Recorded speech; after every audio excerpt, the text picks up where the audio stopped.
আসসালামু আলাইকুম। সুপ্রিয় শিক্ষার্থী, তোমরা যারা এসএসসি পরীক্ষা দিবা অর্থাৎ এসএসসি 2026, 27 এবং 28 তোমরা যারা নিউ 9 এ আছো সকলের জন্য আজকের এই ভিডিওটি স্থানাঙ্ক জ্যামিতি থেকে। তোমরা স্থানাঙ্ক জ্যামিতি করেছো, এখান থেকে যে এই প্রশ্নগুলো এত সহজেই সমাধান করা যায় এমসিকিউ প্রশ্নগুলো, এগুলো কিন্তু আজকে আমি তোমাদের দেখাবো। দেখো এখানে দেখতে পাচ্ছ ঢাকা বোর্ড 2025 সালের এখানে আমি কয়েকটি প্রশ্ন উঠাইছি। এর মধ্যে স্থানাঙ্ক জ্যামিতি থেকে রয়েছে 3টি এবং একটি প্রশ্ন রেখেছে দ্বিপদ বিস্তৃতি থেকে। তোমরা যারা দ্বিপদ বিস্তৃতি করেছো এখান থেকে তোমাদের যে প্রশ্নটি মানে সবসময় ভুল হয়, তার মধ্যে একটি প্রশ্ন হচ্ছে একটি পদ একটা বিস্তৃতি দেয়া রয়েছে এখানে যে x square minus 4x plus 4 whole square, এই যে বলছে পদ সংখ্যা নির্ণয় করো। তোমরা সবাই জানো যে পদ সংখ্যা n প্লাস 1, অর্থাৎ আমরা প্রত্যেকেই এই ফর্মুলাটা ব্যবহার করি যে পদ সংখ্যা হচ্ছে n প্লাস 1, অর্থাৎ n টা হচ্ছে যে পাওয়ারটা থাকবে সেই পাওয়ারটা। সেই হিসাবে তোমরা 80% স্টুডেন্ট 2 প্লাস 1 অর্থাৎ 3, সঠিক উত্তর তোমরা 3 বসিয়ে দাও, কিন্তু আসলে কিন্তু এটা সঠিক উত্তর নয়, কারণ এটা হচ্ছে দ্বিপদ বিস্তৃতি। এখানে দুইটি মাত্র পদ থাকবে, দুইয়ের অধিক যদি কোনো পদ থাকে সেই পদটাকে আমাদের দুইটা পদে রূপান্তর করতে হবে। রূপান্তর করার পরে কিন্তু আমরা বলতে পারবো যে এটার পদ সংখ্যা হচ্ছে n প্লাস 1। এই জন্য আমাদের এখানে যে বিস্তৃতি রয়েছে আমাদের দেখতে হবে যে এই বিস্তৃতিটাকে আমরা কি কোনোভাবে সমাধান করতে পারি কিনা। বর্গের সূত্রে সাহায্য করতে পারি, যেহেতু এখানে স্কোয়ার রয়েছে, এক্স স্কোয়ার রয়েছে, সুতরাং আমরা এটাকে বর্গের সূত্রের সাহায্যে সমাধান করতে পারি। দেখি আমরা একটু বর্গের সূত্রের সাহায্যে সমাধান করি এটাকে, যে a square minus 2a b plus এই যে বি স্কোয়ার, বাইরের স্কোয়ার তো আছেই, আমরা এটাকে দেখতে পাচ্ছি যে a square minus 2ab plus b square, অর্থাৎ a minus b whole square, বাইরের যে স্কোয়ারটা রয়েছে আমরা এখানে দিয়ে দিব। তারপর এখান থেকে দেখতে পাচ্ছি x minus 2 whole to the power 4। তাহলে এখন আমরা কিন্তু বলতেই পারি এখানে যে পদ সংখ্যা হচ্ছে 4 প্লাস 1 ইজ ইকুয়াল 5। তাহলে তোমরা যদি এই বেসিক কনসেপ্টটা ক্লিয়ার না করতে পারো তাহলে কিন্তু এই প্রশ্ন কিন্তু সঠিক সমাধান কিন্তু তোমরা পাবে না।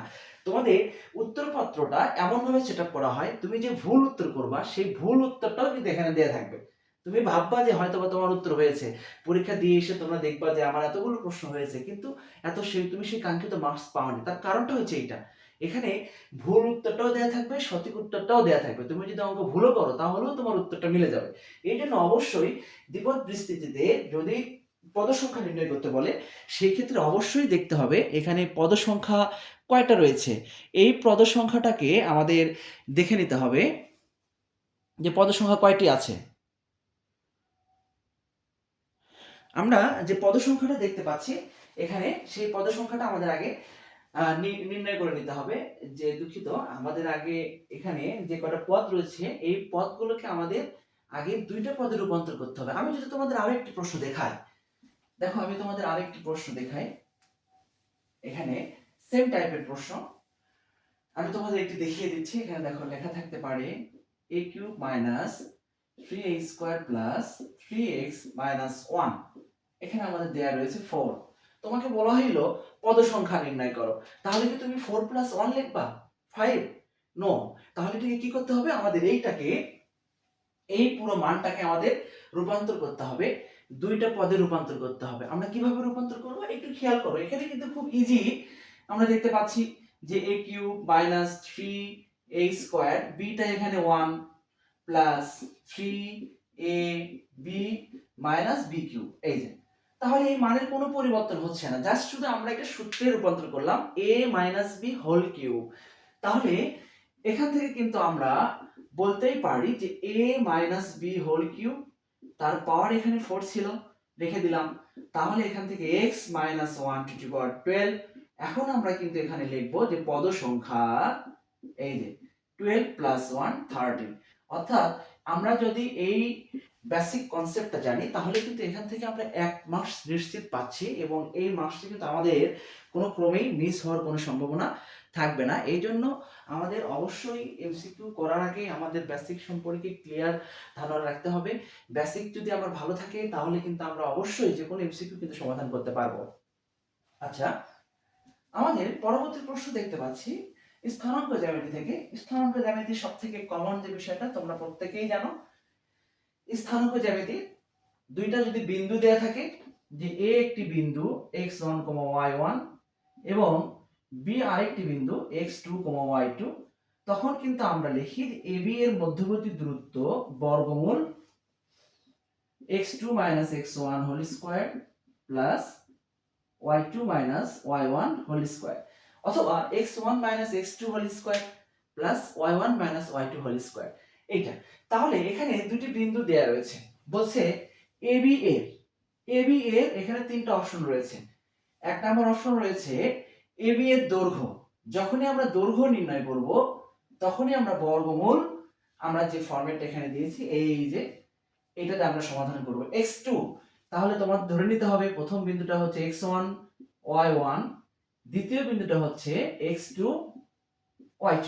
ওকে, তাহলে x2 হচ্ছে -3, x1 হচ্ছে 5, তারপর প্লাস y2 হচ্ছে এখানে 2, এখানে y1 হচ্ছে -3 প্লাস 3, এই যে তাহলে এখান থেকে -8 হোল স্কয়ার, এই যে তাহলে এখান থেকে আমরা বলতেই পারি 64, তাহলে এখান থেকে আমরা বলবো এই যে এত একক। তাহলে আমরা বলতেই পারি আমাদের এক নাম্বারটা সঠিক রয়েছে, বাকি দুইটা সঠিক আছে কিনা এটা আমাদের ক্লিয়ার হইতে হবে।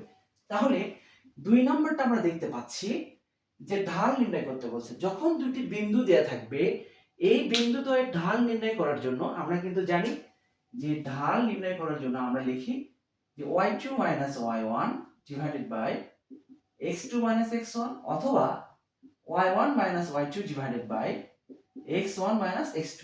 আমরা দুই ভাবেই করতে পারি। তাহলে এই ক্ষেত্রে আমরা যদি y2 y1 ব্যবহার করি, y2 এখানে 2 মাইনাস এই যে -3, x2 হচ্ছে 3 3, এই যে তাহলে কিন্তু আমরা এখানে লিখব, এখানে আমরা -8 অর্থাৎ 5 ডিভাইডেড বাই -8। তাহলে 5 ডিভাইডেড বাই -8, কিন্তু এখানে কিন্তু দেয়া রয়েছে শুধু 5/8, সুতরাং আমরা ধরে নিচ্ছি বা আমরা এখানে স্পষ্টভাবে বলতে পারি যে 100% শিওর হয়ে বলতে পারি এইটা ভুল। কারণ হচ্ছে আমাদের যে ঢালটা নির্ণয় হয়েছে মাইনাস রয়েছে, কিন্তু এখানে কোনো মাইনাস দেয়া নেই। তার মানে আমরা বলতেই পারি যে 1 নাম্বার এবং 3 নাম্বারটা সঠিক। কিন্তু যদি বহু নির্বাচনী নিচের কোনটি সঠিক, সেই ক্ষেত্রে যদি সিঙ্গেল থাকে এক, যেমন এরকম যদি থাকে ক নাম্বারটা 1, খ নাম্বারটা যদি থাকে 2, গ নাম্বারটা যদি থাকে 1 3 এবং ঘ নাম্বার যদি থাকে 1 2 এবং 3, এই ক্ষেত্রে আমরা দেখতে পারি যে আসলে 3 নাম্বারটা সঠিক কিনা আমাদের যাচাই করতে হবে। যদি 3 নাম্বারটা ভুল হয় তাহলে কিন্তু আমাদের সঠিক উত্তর হবে ক।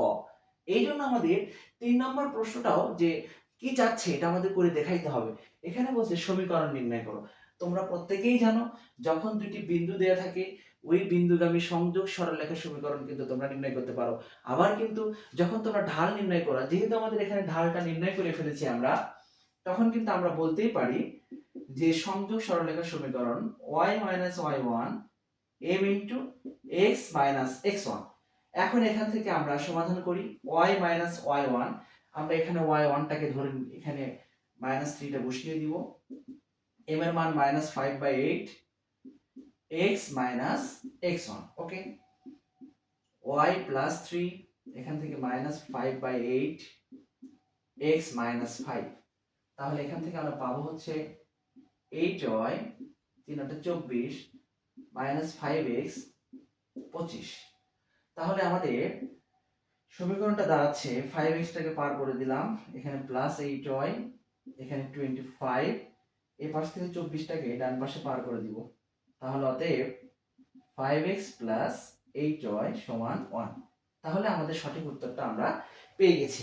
তাহলে এই টাইপের প্রশ্ন থাকলে আমাদের একটু সময় বেশি লাগবে, কিন্তু সেই সময়টা কিন্তু আমাদের সেই সময়টার সাহায্যে কিন্তু আমরা আমাদের যে মানটা, এই মানগুলো কিন্তু আমরা সহজে নির্ণয় করতে পারবো। এই জন্য অবশ্যই আমাদের একটু সময় লাগলেও আমরা একটু বিস্তারিত করার চেষ্টা করব। তোমরা কিন্তু এটাকে আরো একভাবে করতে পারতে, যেটা আমি তোমাদের দেখিয়ে দিচ্ছি।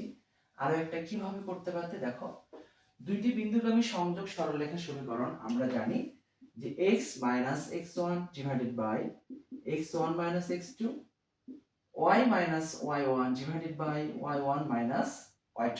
এবার খেয়াল করো x1 এর মানটা কত, 5 বসিয়ে দিলাম, 5 মাইনাস x2 এর মান কত, -3। এই যে y মাইনাস y1, y1 এর মানটা বসিয়ে দিলাম, এখানে y1 মাইনাস y2 মানটা বসিয়ে দিলাম। তাহলে এখান থেকে লিখতেই পারি এটা 8 y প্লাস 3 মাইনাস 5।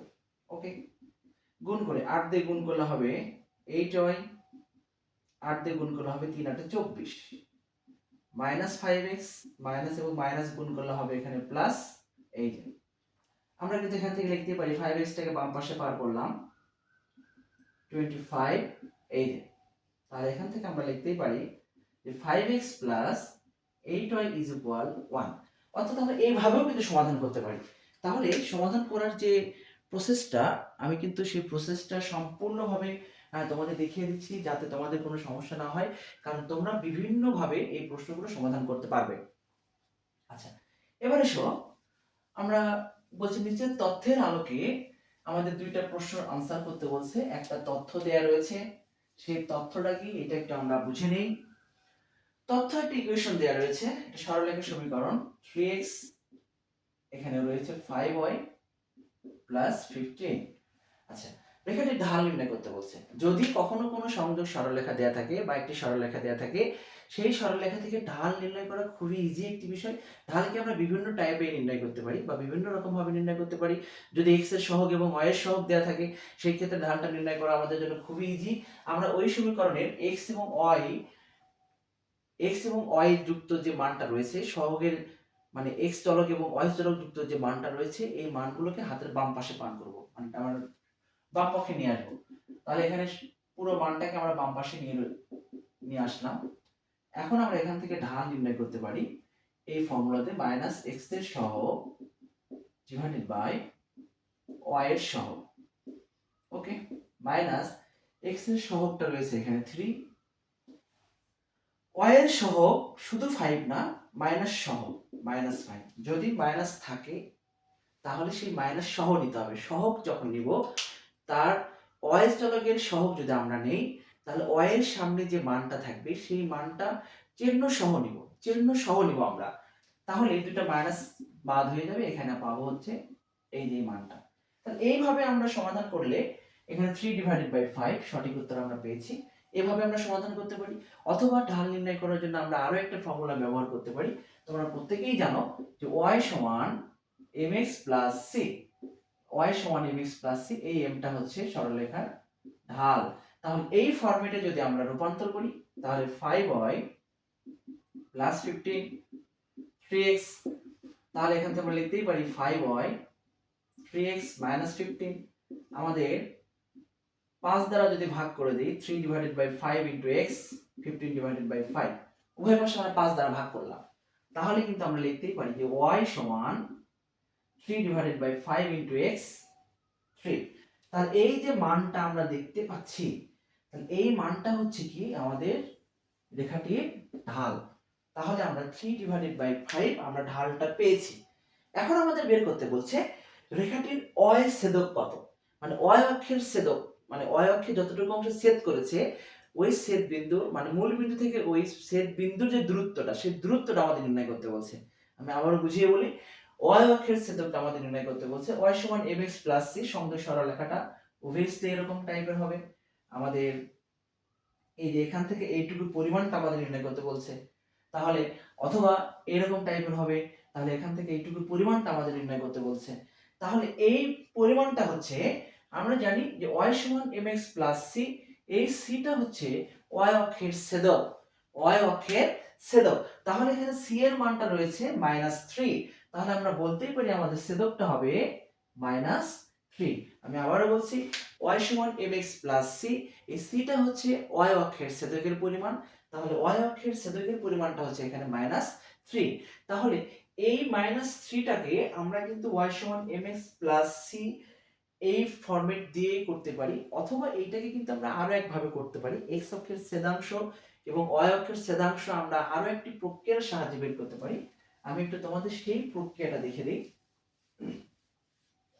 যে আমরা এখানে দেখতে পাচ্ছি 3x equal 5y plus 15, 3x minus 5y সমান 15। আমরা এখানে 15 দ্বারা ভাগ করব, মাইনাস 5y 15, উভয় পাশে 15 দ্বারা ভাগ করলাম, 3 দ্বারা কেটে দিব 5, এখানে মাইনাস দিব, এখানে হবে 3, তাহলে এখানে 3, এই প্লাসটা আমরা এখানে নিয়ে আসব, এই প্লাস প্লাস এবং মাইনাসে এই আগের মাইনাসটা ফিরে আসবে। ওকে, তাহলে এটা কেন করলাম? এটা হচ্ছে ছেদবিন্দুগামী সমযোজী সরলরেখার সমীকরণ। তাহলে এই যে মানটা এটা হচ্ছে x অক্ষের ছেদক, এবং এই যে মানটা এটা হচ্ছে y অক্ষের ছেদক, এবং ছেদ বিন্দুগুলো আমরা নির্ণয় করি এইভাবে। x অক্ষের ছেদক 5, x অক্ষের উপরস্থ বিন্দুতে y এর মান 100% 0, এবং y অক্ষের উপরস্থ বিন্দু হচ্ছে -3, এবং x এর বিন্দুটা হচ্ছে 0। এই জন্য আমাদের ছেদ বিন্দু হচ্ছে এইটি, আর এটাকে বলা হয় ছেদাংশ, x অক্ষের ছেদাংশ, এটাকে বলা হয় y অক্ষের ছেদাংশ। এখান থেকে কিন্তু তোমরা খুব সহজেই কিন্তু চিত্র অঙ্কন করতে পারবা, একটু খেয়াল করো। এই যে তাহলে 5,0 0, -3, এই যে এখন তোমাদের প্রশ্ন হইতেই পারে এখান থেকে যে ক্ষেত্রফল নির্ণয় করো। উক্ত সরলরেখা দ্বারা x এবং y অক্ষের সাথে আবদ্ধ ক্ষেত্রের ক্ষেত্রফল নির্ণয় করো। তাহলে একটু খেয়াল করো, এখানে একটা ত্রিভুজ উৎপন্ন হয়েছে, এই ত্রিভুজটা সমকোণী ত্রিভুজ। তাহলে এখান থেকে এইটুকুর মান দেয়া ছিল কত? 5, এখান থেকে এইটুকুর মান দেয়া ছিল হচ্ছে কত? -3, এখানে পেয়েছি আমরা। তাহলে এটা একটা সমকোণী ত্রিভুজ, আমরা জানি ক্ষেত্রফল সমান লেখা যায় হাফ ইনটু ভূমি গুণ উচ্চতা। ভূমি রয়েছে 5, উচ্চতা রয়েছে -3, তাহলে এখান থেকে আমরা লিখতেই পারি -15 ইনটু হাফ, অর্থাৎ 15/2। এখন এখানে প্রশ্ন হচ্ছে ক্ষেত্রফল কখনো নেগেটিভ হইতে পারে না, এই জন্য আমরা একটা উভয় পাশে মডুলাস চিহ্ন ব্যবহার করলাম, ব্যবহার করে মানটাকে পজিটিভ করে নিলাম। তাহলে এই যে প্রক্রিয়াগুলো তোমরা যদি বেসিকটা ক্লিয়ার করো, তোমাদের বেসিক কনসেপ্টটা ক্লিয়ার থাকলে তোমরা কিন্তু যে কোনো প্রশ্নের খুব সহজেই সমাধান করতে পারবে। সবাই ভালো থাকবে, সুস্থ থাকবে, দেখা হবে আগামী দিন নতুন একটি ভিডিও নিয়ে। আল্লাহ হাফেজ।